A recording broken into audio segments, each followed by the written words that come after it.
देना भी पड़ेगा। मानवाधिकार आयोग के निर्देश पर सरकार ने शिक्षा विभाग को निजी स्कूलों से स्टाफ का वेतन और भुगतान का ब्यौरा तलब करने के लिए भी कहा गया है।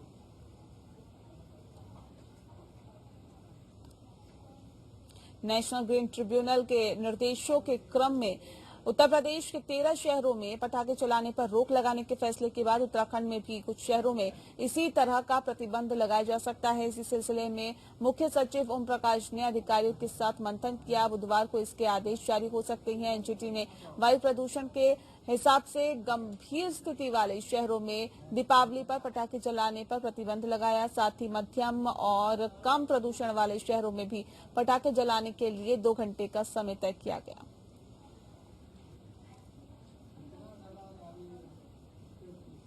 दीपावली से पहले प्रदूषण नियंत्रण बोर्ड ने उत्तराखंड के बड़े शहरों की हवा जांची है और जिसके बाद सर्वे में हल्द्वानी की हवा प्रदेश के प्रमुख शहरों में सबसे शुद्ध मिली है। हल्द्वानी की एयर क्वालिटी इंडेक्स सबसे कम पाया गया है, जबकि हरिद्वार का सबसे ज्यादा।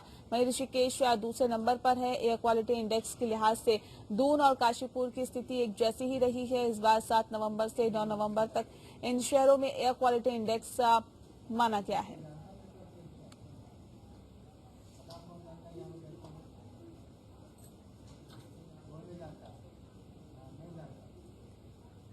नैनीताल नगर पालिका के कर्मचारी इन दिनों नगर पालिका से नाराज चल रहे हैं। दरअसल नगर पालिका ने अभी तक लंबित पड़े वेतन और दिवाली के बोनस भुगतान नहीं किया है, जिससे कि नाराज कर्मचारियों ने पालिका को बेमियादी हड़ताल की चेतावनी दी है। वहीं अधिकारी भुगतान में हो रही देरी की वजह से नगर पालिका की खराब माली हालत बता रहे हैं।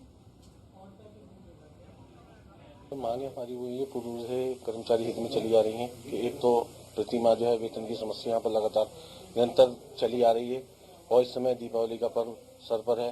ना ही बोनस और ना ही पेंशन, ना तनख्वाह, ना आउटसोर्सिंग कर्मचारियों को वेतन मिल पा रहा है, जो इससे कि कर्मचारी काफी आहत हैं। उससे जो कर्मचारियों की आर्थिक स्थिति बहुत ही दयनीय है हमारे वहाँ। उसके बाद कार्य बहिष्कार रहेगा, समस्त कर्मचारी कार्य बहिष्कार पर रहेंगे। कितने माह का वेतन है? वेतन तो एक ही माह का है, लेकिन प्लस बोनस, आउटसोर्सिंग कर्मचारियों की सैलरी, संविदा कर्मचारियों की सैलरी और पेंशन।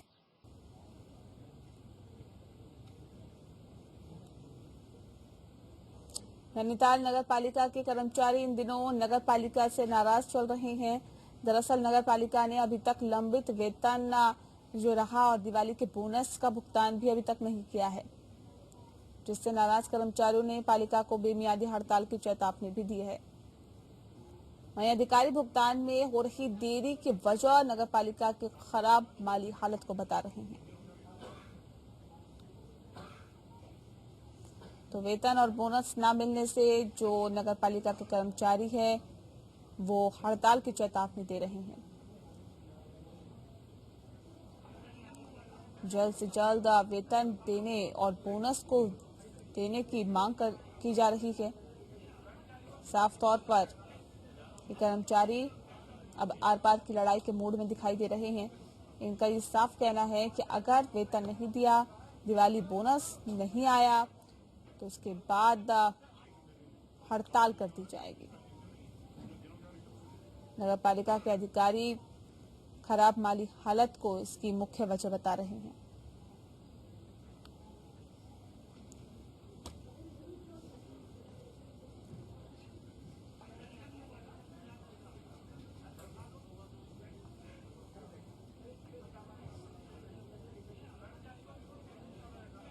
तो वेतन और बोनस ना मिलने से जो नगर निगम के कर्मचारी है वो बेहाल है, परेशान है। अपनी मांगों को लगातार पुरजोर तरीके से उठाने के बाद चेतावनी देने को मजबूर हो गए और चेतावनी भरे लहजे में साफ कर दिया है कि अगर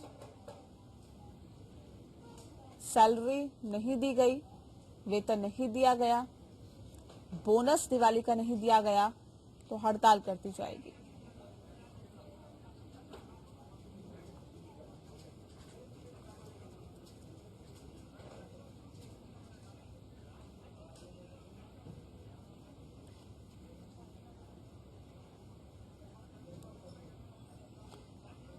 नैनीताल नगर निगम और नगर पालिका के जो कर्मचारी है इन दिनों नगर पालिका से बेहद नाराज है।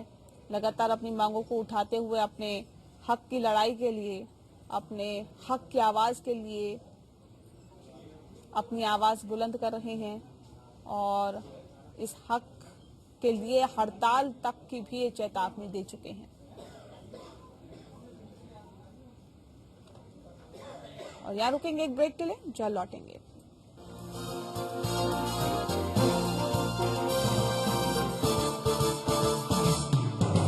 हर कोई चाहता है कि उसकी स्किन हो सुंदर, कोमल और ब्राइट, तो फिर कोई भी साधारण सी कॉस्मेटिक क्रीम क्यों? अपनाइए 12 खास आयुर्वेदिक जड़ी बूटियों से बनी रूप मंत्र आयुर्वेदिक फेस क्रीम। ये कोई कॉस्मेटिक नहीं, आयुर्वेदिक औषधि है।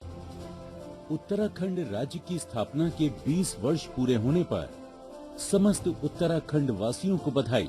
मुख्यमंत्री श्री त्रिवेंद्र सिंह रावत जी के कुशल नेतृत्व में आंदोलनकारियों के सपनों का उत्तराखंड अब साकार रूप ले रहा है। गैरसैंण को ग्रीष्मकालीन राजधानी का दर्जा, अटल आयुष्मान योजना में सभी परिवारों को 5 लाख रुपए की निःशुल्क चिकित्सा सुविधा देने वाला उत्तराखंड पहला राज्य। राज्य में जल जीवन मिशन के तहत मात्र 1 रुपए में पानी का कनेक्शन। सौभाग्य योजना से 2.5 लाख से अधिक घरों में बिजली पहुंची। किसानों को 3 लाख और महिला स्वयं सहायता समूहों को 5 लाख रुपए तक का ऋण बिना ब्याज के उपलब्ध। महिला उद्यमिता को प्रोत्साहन देने के लिए अनेक योजनाएं। मजबूत नेतृत्व के हाथों में जबाई कमान, दूरदर्शी नीतियां बनी विकास का आधार। बातें कम, काम ज्यादा।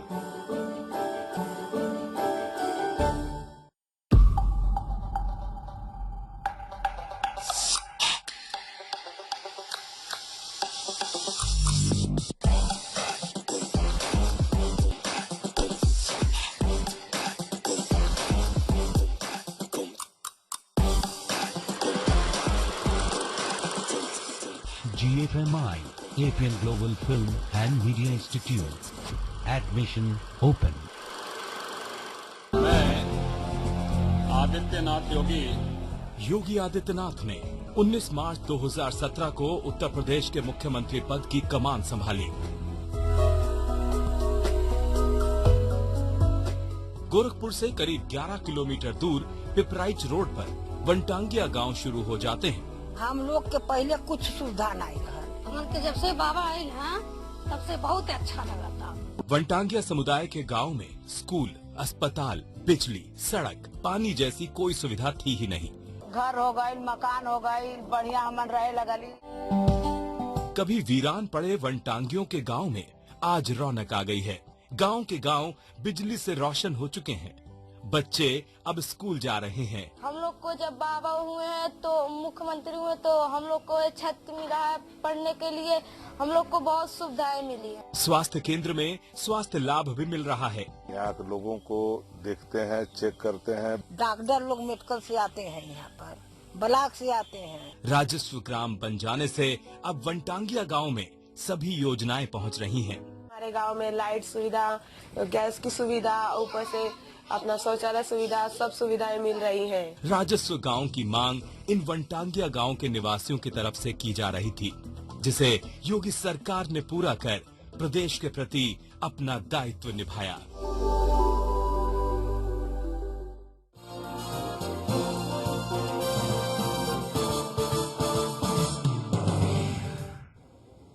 चलिए ब्रेक के बाद स्वागत है आपका। खबरों में आगे बढ़ते हैं। त्योहारी सीजन में खाद्य पदार्थों में मिलावटखोरों को सबक सिखाने के लिए स्वास्थ्य विभाग ने कमर कस ली है। प्रदेश भर में खाद्य सुरक्षा को लेकर खाद्य पदार्थों की दुकानों पर ताबड़तोड़ छापेमारी लगातार की जा रही है और खाद्य पदार्थों के सैंपल भी लिए जा रहे हैं। वहीं DO food safety R S. Rawat का कहना है कि दीपावली से पहले ही सभी जनपदों के अधिकारियों को खाद्य पदार्थों के सैंपलिंग के निर्देश दिए गए हैं। खाद्य सुरक्षा अधिकारी हैं, उनकी टीमें गठित की जा चुकी हैं और उनके द्वारा लगातार सैंपलिंग की कार्रवाई की जा रही है। विभिन्न तहसीलों में भी जो है जिला प्रशासन की मदद से जो है अभियान चलाया जा रहा है और इसके अतिरिक्त जितने भी खाद्य कारोबारी, खासतौर से जो मिष्ठान विक्रेता हैं, जो ड्राई फ्रूट बेचते हैं, उनके प्रतिष्ठानों का सघन निरीक्षण करके ये सुनिश्चित कराया जा रहा है कि कहीं उनके द्वारा सब स्टैंडर्ड खाद्य सामग्री का विक्रय तो नहीं किया जा रहा है या एक्सपायरी डेट के फूड प्रोडक्ट कहीं डिस्प्ले तो नहीं है सेल के लिए।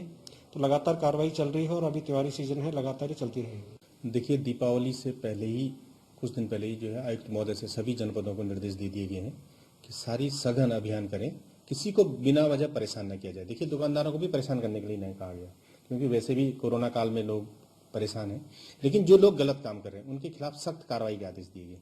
हमारे जो बॉर्डर यूपी से लगे हुए हैं, जैसे हरिद्वार हो गया, देहरादून वाला एरिया हो गया, उधम सिंह नगर, उन पे विशेष अभियान, विशेष चेकिंग के लिए विशेष आदेश दिए गए, चाहे वो बाहर से कोई भी यूपी से सामान आ रहा हो या किसी दूसरी जगह से आ रहा हो। और आप खुद भी देख रहे होंगे पेपरों में दिन रात, या न्यूज़पेपर में भी आ रहा है या हमारे मीडिया में भी आ रहा है कि हमारे सारे अधिकारी दिन रात मेहनत करके कार्य करते हैं। आंखें हमारे शरीर का अनमोल हिस्सा मानी जाती है। मस्तिष्क के सबसे अग्रिम भाग को आंख के रूप में जाना जाता है। मानव शरीर में 5 ज्ञान इंद्रियों में ये एक प्रमुख ज्ञान इंद्रिय होने के साथ साथ बहुत संवेदनशील अंग भी है। दीपावली के समय में पटाखों के धुएं और चिंगारी की अक्सर आंखों में चले जाने की घटना अक्सर सामने आती है। नेत्र सर्जन डॉक्टर चिराग बहुगुणा का कहना है कि बच्चों को पटाखे बड़ों के सानिध्य में जलाने चाहिए। कोई घटना होने पर पानी से तुरंत आंख धोए और अपने डॉक्टर से संपर्क करें। हर बार ऐसा होता ही है, लोग दिवाली में पटाखे वैसे तो सब बोलते ही हैं कम से कम जलाएं या दिए जलाएं, तो फिर भी खासकर बच्चे नहीं मानते हैं और पटाखे जलाते हैं। अगर पटाखे जलाने हैं बच्चों को तो किसी एडल्ट के सुपरविजन में ही पटाखे जलाने हैं, ठीक है। दूसरा है कि आंखों का विशेष ध्यान रखते हैं इसमें, क्योंकि कई बार ये चिंगारी आंखों में चली जाती हैं। अगर ऐसा होता है तो आप हमेशा जब भी पटाखे जलाते हो एक पानी की बाल्टी हमेशा रखिए वहाँ पे, कभी कोई जल जाए या आंख में ऐसा हो तुरंत पानी से साफ करें और तुरंत अपने डॉक्टर की सलाह लें। और हमेशा बच्चों को ध्यान रखना कि एडल्ट सुपरविजन के अंदर ही। ज्वालपा म्यूजिक के बैनर तले उत्तराखंड की बाल गायिका शगुन ने महिलाओं पर बढ़ते दहेज उत्पीड़न पर मार्मिक गीत लाडली का विमोचन किया है। और ऐसे में इस गीत के माध्यम से शगुन उनियाल ने समाज को अपने गीत के माध्यम से एक सुंदर संदेश देने का प्रयास किया है। गीत का विमोचन हाईकोर्ट के अधिवक्ता संजय शर्मा दरमोड़ा, सुभाष घई और बालकृष्ण थपलियाल ने किया है। आपको बता दें कि शगुन उनियाल के कई गीत बहुत चर्चित हो चुके हैं।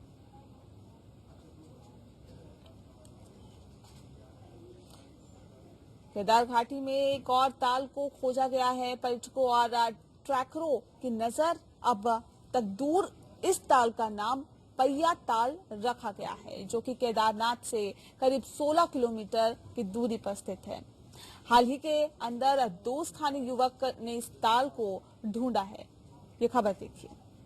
तो इनका विकास तो इनके नेताओं का हुआ, अभी हमारा थोड़ी है। जनता तो वैसी पिछड़ी है, सारे बाहर के आगे कार्ड दे रखा है इन्होंने हमें, परिचय पत्र। बस में जाते हैं उसमें फ्री है, लेकिन अब इन्होंने ये सिस्टम निकाल दिया कि उसमें पहले पैसा दोगे फिर पीछे से पैसा आएगा बैंक में तुम्हारे। ये क्या तरीका है?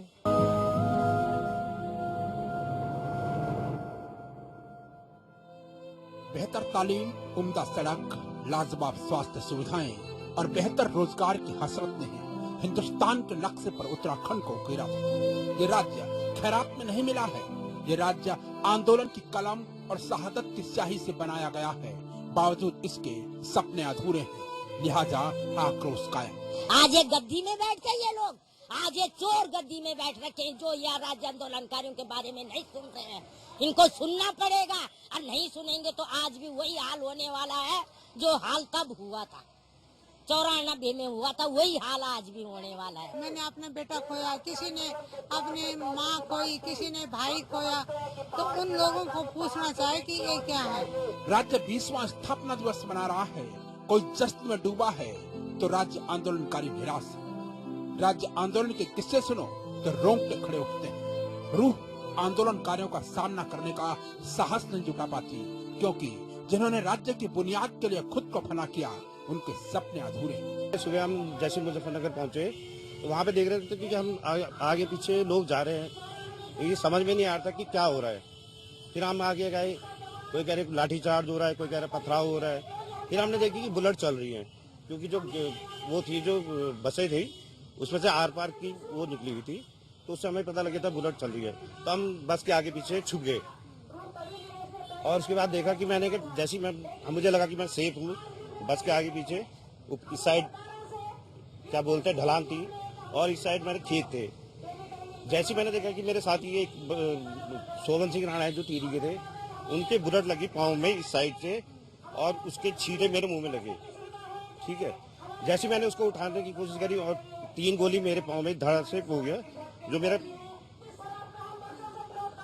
मेरा आगे का पाँव था बैंड से जॉइंट में लगी मेरी तीन ब्लड, और मेरा आगे का हिस्सा पीछे चले गया।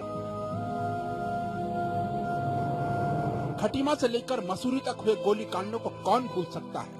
राज्य के निर्माण के लिए मातृशक्ति का संघर्ष और उसका बलिदान कौन बिसर सकता है। मुजफ्फरनगर का कांड और तत्कालीन खाकी की ज्यादतियां, बावजूद इसके जुल्मियों का जुल्मों सितम 19 साल बाद भी मलाल बनकर रह गया। अब इनकी पॉलिसी क्या थी कि वहाँ जैसे यहाँ से रैली दिल्ली जा रही थी, हमारी बस से जा रही थी, बहुत है बस कई चौड़े गड्ढा खोद रखा था इन्होंने रास्ते में कि आगे ना जा सके, तो वहीं से इन्होंने ये तो अपनी गाड़ियों में पत्थर भर के लाए थे और गोलियां भी चलवाई इन्होंने। वहाँ उस टाइम हमारे आज की डेट में उत्तराखंड बनाने में 42 आदमी शहीद हो रखे हैं, 14 साल से लेकर। कितनी महिलाएं हमारे साथ की छुट्टी हैं, उनकी अनदेखी करी गई, तो हमें तो बड़ी टीस होती है। अगर हम आपस में मिलते भी हैं और उन्होंने पूरा सहयोग किया, बच्चे भी छोड़े, कितनों के तो बच्चे मरे हैं हमारे साथ, क्योंकि कितनों ने पति खोए हैं और उन औरतों का कोई नामो निशान नहीं। ये उन वीर शहीदों की तस्वीरें हैं जिनकी वजह से आज उत्तराखंड राज्य हमें मिल पाया है। उनकी आशाएं, उनकी उम्मीदें थी कि उत्तराखंड राज्य की वजह से यहाँ पर पलायन रुकेगा, बेरोजगारों को रोजगार मिलेगा, लेकिन उनकी उम्मीदें आज 19 साल तक भी पूरी नहीं हो पाई हैं। अब देखने वाली बात यह होगी कि आखिर कब तक इन उम्मीदों को पूरा किया जाता है। कैमरा पर्सन धर्मेंद्र के साथ पूर्णिमा मिश्रा, नेपाल वन, देहरादून। ड्रैगन की चालबाजियों से आज पूरी दुनिया परेशान है। हिंदुस्तान को तो परेशानी का सामना करना ही पड़ रहा है। परेशान करने के ड्रैगन आए दिन नए नए हथकंडे अपनाता रहता है और इस बात को हम सभी जानते हैं, लेकिन ड्रैगन शायद अब बेजुबान पक्षी भी ड्रैगन के रास्ते से हिंदुस्तान की तरफ अपना रुख करने लगे हैं। इस रिपोर्ट में देखिए।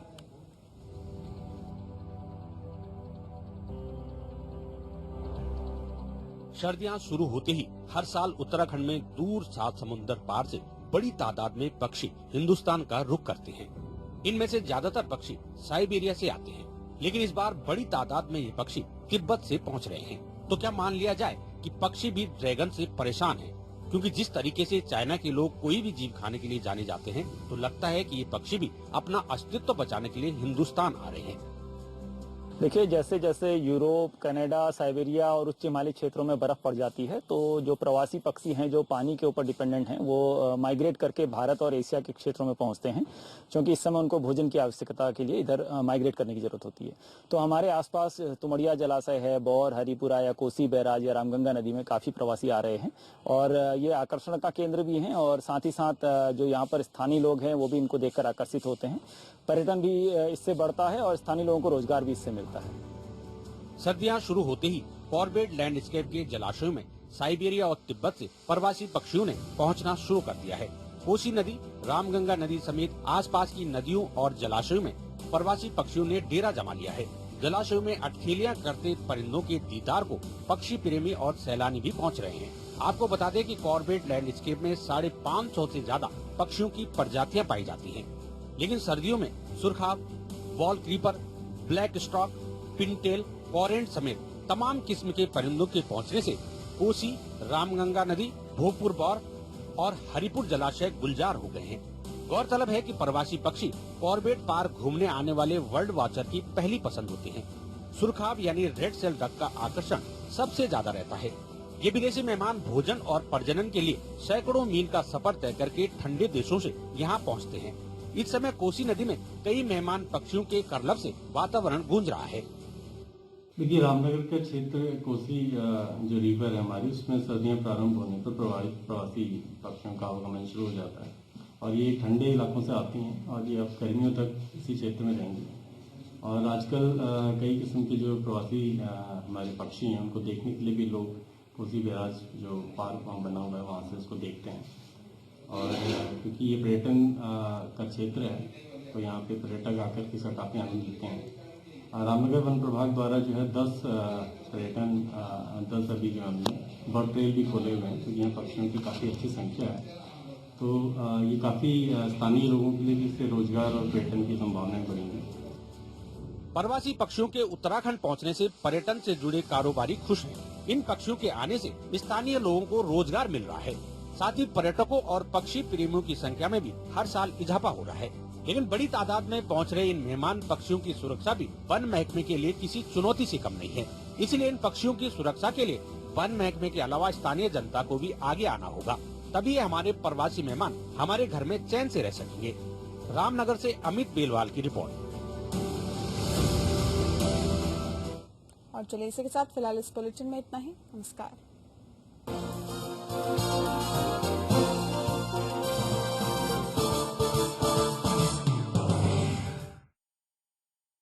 हर कोई चाहता है कि उसकी स्किन हो सुंदर, कोमल और ब्राइट, तो फिर कोई भी साधारण सी कॉस्मेटिक क्रीम क्यों? अपनाइए 12 खास आयुर्वेदिक जड़ी बूटियों से बनी रूप मंत्र आयुर्वेदिक फेस क्रीम। ये कोई कॉस्मेटिक नहीं, आयुर्वेदिक औषधि है। केंद्र के सहयोग और राज्य सरकार की मजबूत इच्छा शक्ति के कारण उत्तराखंड में आज विकास का इंजन रफ्तार पकड़ रहा है।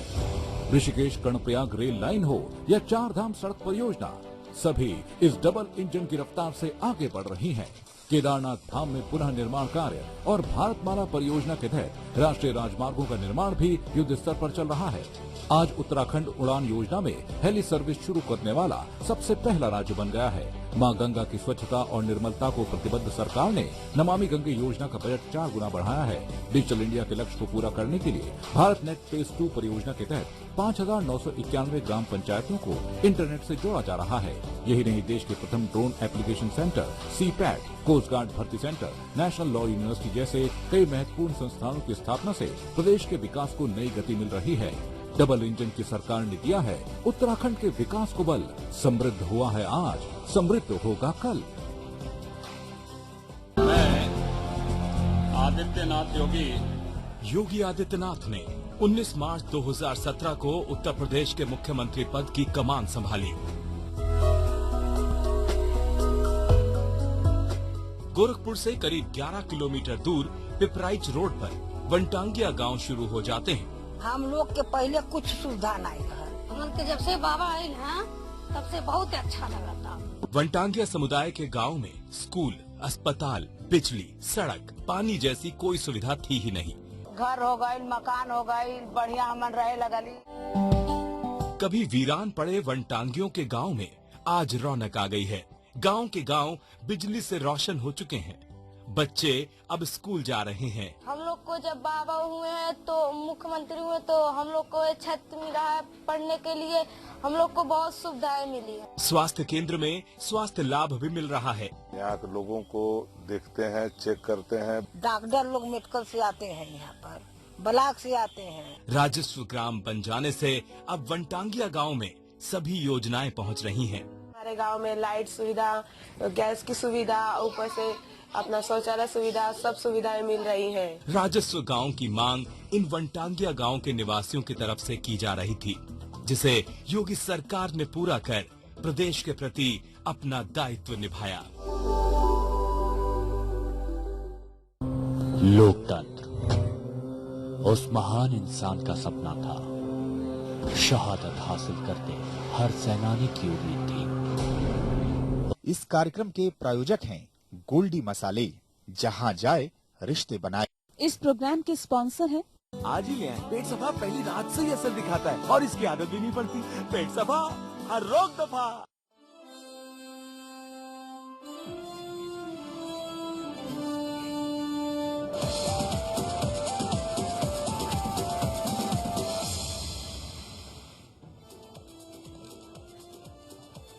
बिहार में वही बीजेपी की बयार 125 सीटों के साथ बिहार में एनडीए सरकार। बिहार की जनता ने फिर किया मोदी के बाद उस पर विश्वास। नीतीश के सिर पर फिर ताज।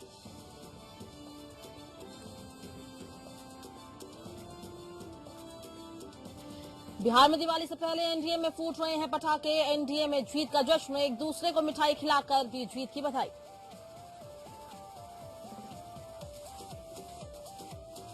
नीतीश कुमार लगातार चौथी बार बन रहे हैं बिहार के मुख्यमंत्री। 7वीं बार संभालेंगे बिहार की सत्ता। नीतीश राज्य के 37वें सीएम के रूप में लेंगे शपथ। बीजेपी ने नीतीश के सीएम बनने पर लगाई मुहर। बिहार के चुनावी महाभारत में महागठबंधन को मिली मात, तेजस्वी के सिर नहीं सजा बिहार का ताज, 10 लाख नौकरी देने के वादे पर नहीं बरसे वोट, मोदी की सुनामी में बहे तेजस्वी के अरमान।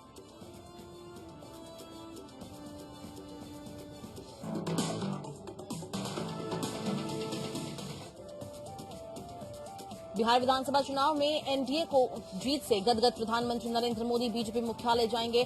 चुनाव नतीजों के बाद आज पहली बार पीएम मोदी बीजेपी कार्यकर्ताओं को संबोधित भी कर सकते हैं। एनडीए में शामिल बीजेपी ने बिहार के 74 सीटों पर जीत दर्ज की है, वहीं बीजेपी ने सिर्फ 110 सीटों पर ही चुनाव लड़ा था। इसमें पहले पीएम मोदी ने बिहार विधानसभा में एनडीए को मिली जीत के लिए बिहार की बहन बेटियों की सराहना की है।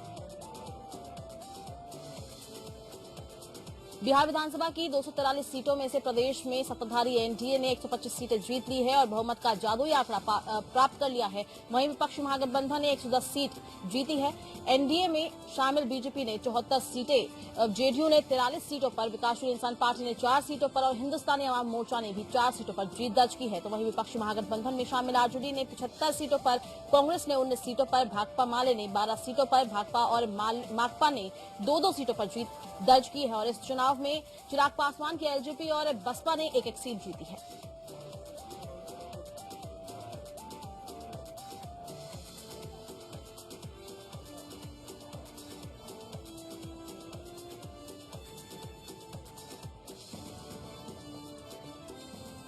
बिहार चुनाव में लोक जनशक्ति पार्टी ने खास प्रदर्शन नहीं किया, लेकिन पार्टी अध्यक्ष चिराग पासवान गदगद है। मीडिया से बात करते हुए चिराग ने कहा कि एक बात साफ है कि बिहार ने पीएम मोदी को निर्णायक जनादेश दिया है। हमने अपने चुनाव अभियानों के दौरान भी यही बात दोहराई थी। चिराग ने कहा कि मैं नहीं चाहता हूं कि नीतीश कुमार मुख्यमंत्री बने। एलजेपी अध्यक्ष चिराग पासवान ने कहा कि मैं बीजेपी नेताओं और पीएम नरेंद्र मोदी को बधाई दूंगा। बिहार के लोगों ने एलजेपी को समर्थन दिया है और अकेली लड़ाई लड़ने पर भी हमें 6% वोट मिले हैं। मुझे खुशी है कि हम बिना किसी के सहारे अच्छी तरह से लड़े। हमारे पास खोने के लिए बहुत कुछ नहीं है, लेकिन संभावनाएं अनंत है।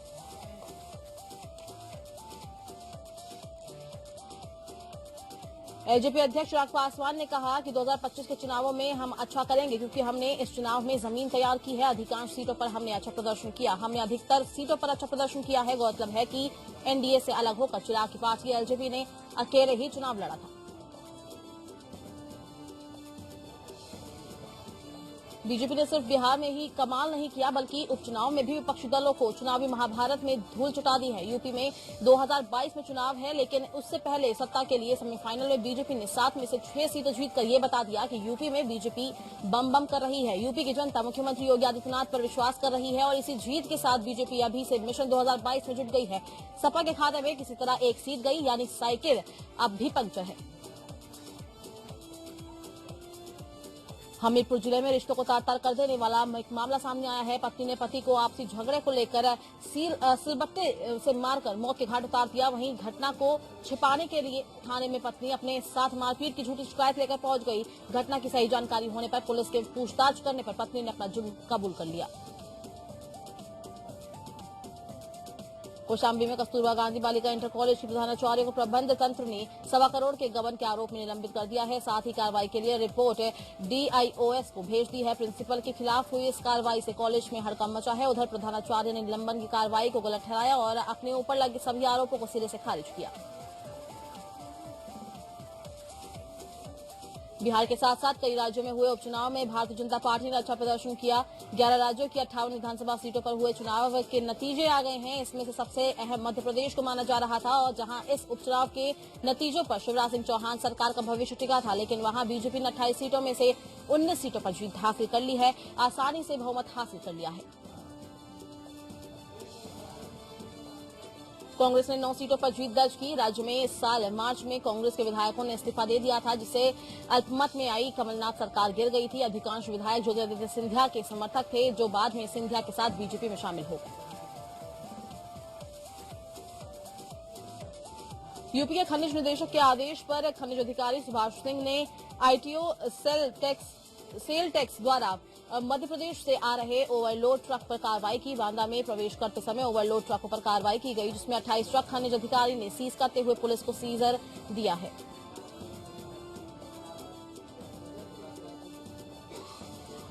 संबल जिले के चंदौद से सीकरी गेट पर लगे ट्रांसफार्मर में भीषण आग लग गई। आग की लपटों को देखते हुए लोग भयभीत हो गए। अग्निशमन विभाग की ओर से जानकारी दी गई कि दमकल ने बहुमुश्किल आग पर काबू पा लिया है और इस दौरान बिजली विभाग के संविदा कर्मचारी